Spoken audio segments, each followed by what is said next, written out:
So today, we're jumping into a concept from Gary Chapman's The Five Love Languages that is, honestly, so simple, but it's also completely revolutionary. What if the problem in our relationships isn't a lack of love, but a lack of understanding?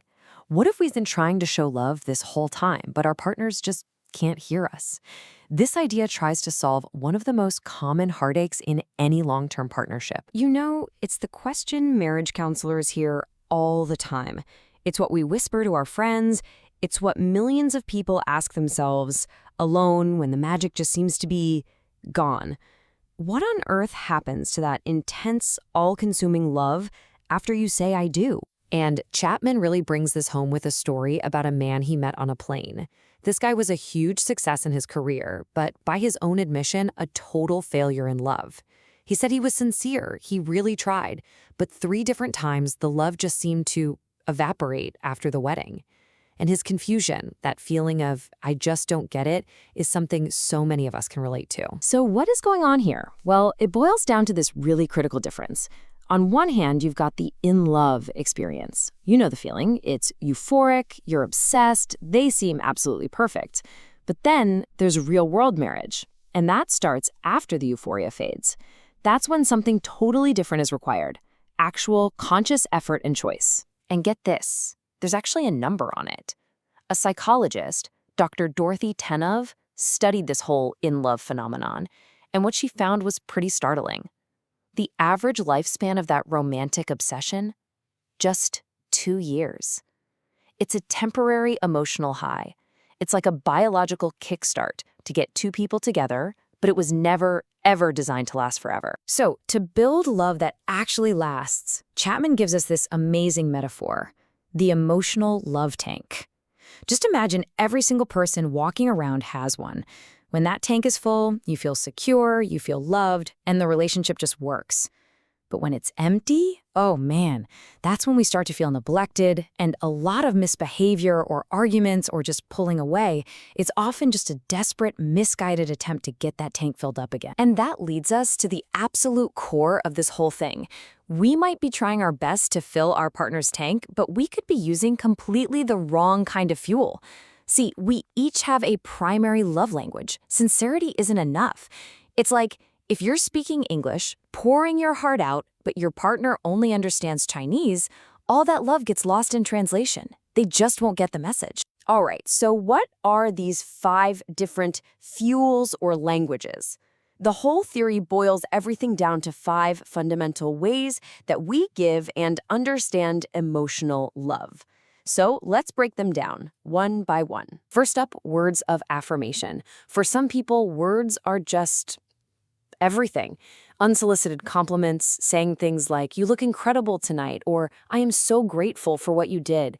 That's what fills their love tank to the brim. Kind, encouraging words literally build them up, which also means that harsh, critical words can be absolutely crushing for them. Next, we have quality time, and this is so much more than just being in the same room together. It means putting the phone down, turning the TV off, and giving your partner your focused, undivided attention. It's about having a real conversation where you're not just waiting for your turn to talk, you're actually listening. It's about doing things where the whole point is just to be together. Now, number 3 is receiving gifts, and it's so easy to mistake this one for materialism, but it's really not about that at all.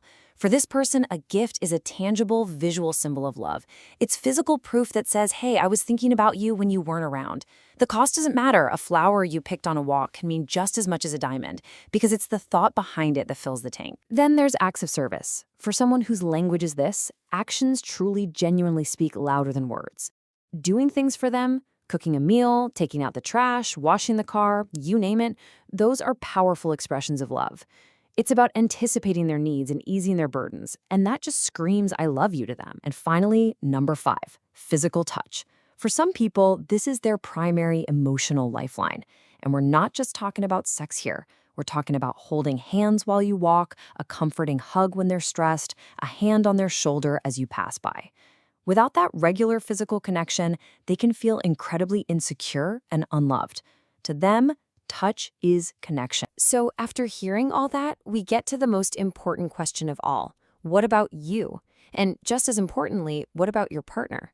Figuring out your own primary love language, well, that's the key that unlocks this entire thing. So, how do you figure it out? Well, the book gives us 3 really great diagnostic questions to ask yourself.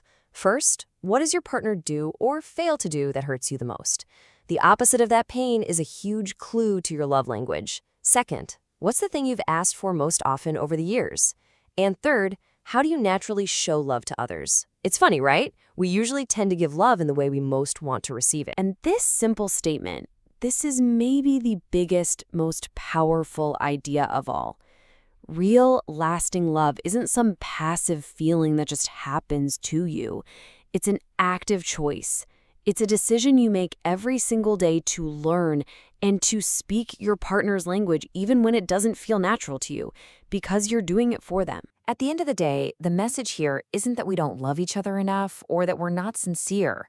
Most of us already know how to love. The real question is this: are we making the choice to speak the one language our partner can truly, deeply understand?